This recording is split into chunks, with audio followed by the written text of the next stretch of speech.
Good day mga lads, mapagpalang araw sa ating lahat. For today's vlog, kailangan na namang mag voice over dahil sa music.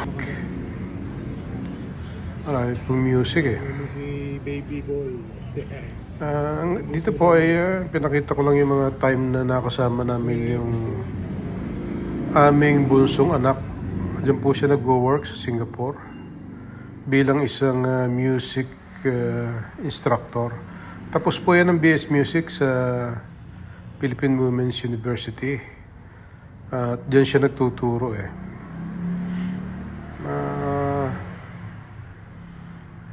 Para sa amin eh, mas okay yung nandiyan siya kasi mas safe siya dyan eh kaysa dito. Kasi dito po eh, isan halos alam niyo naman yung buhay ng musician na gabing-gabi, madaling araw na, minsan hindi na nauwi. Kaya baka masanay na naman ako. Kaya nakaka-worry yung lugar natin. Pwede na po yata.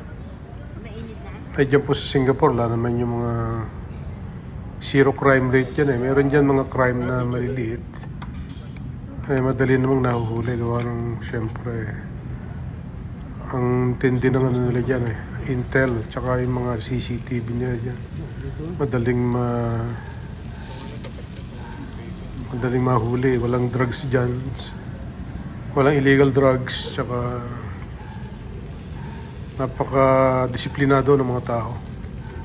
Alam ko namang marami sa inyo nakarating na sa lugar na yun eh. Yung pagkain ng juicy fruit, eh, bawal dyan eh. In-enjoy lang namin na nakasama namin siya sa panahon na mahigit. Kulang 3 weeks din. 17 days kami dyan nag-stay. Ang plano kasi namin talaga dyan is buwan eh, months.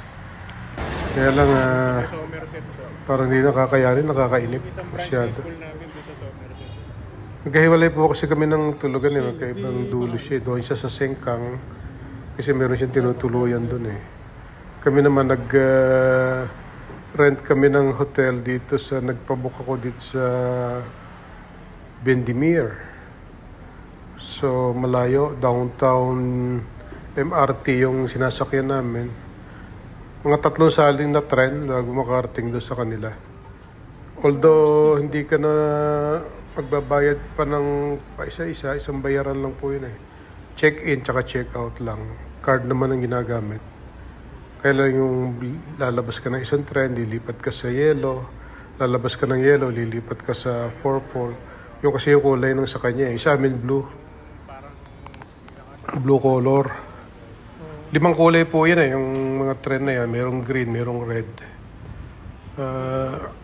Interconnection naman yan, mga tren na yan. Kung saan ka pupunta eh, makikita mo naman sa mapa eh. Susundan mo lang yung mga mapa na yan. Mabilis. Walang hassle. Tsaka ang hahaba ng tren dito, mabilis. Pag rush hour, every 3 minutes may dumarating.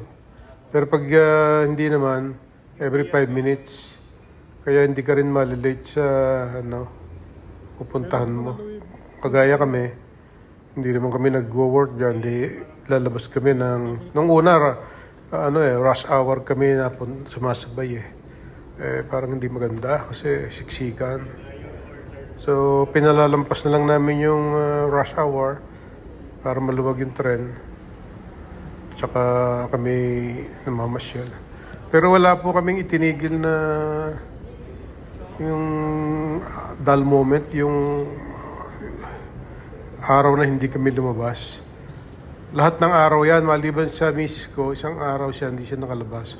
Kasi tumakbo ako noong December 1, wala siyang makakasama. Ako ang tumakbo sa Singapore, doon sa yung Singapore Marathon. After noon, pag-uwi ko, pagod na pagod ako. Hindi pahinga ako. Tapos kabukasan, tuloy-tuloy na naman ng aming pamamasyal. Ang expenses namin sa tren lang, mga nasa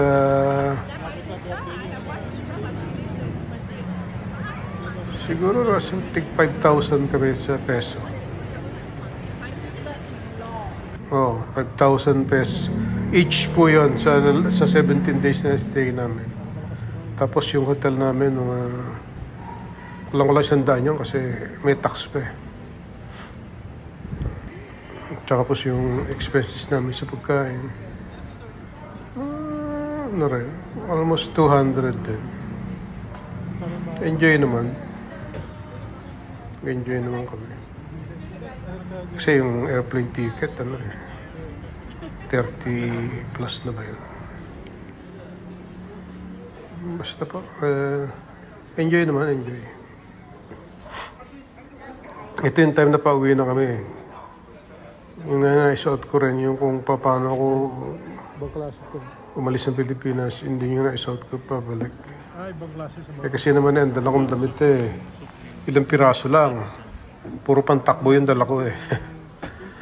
Ilan lang yung may collar ko, parang 3-4.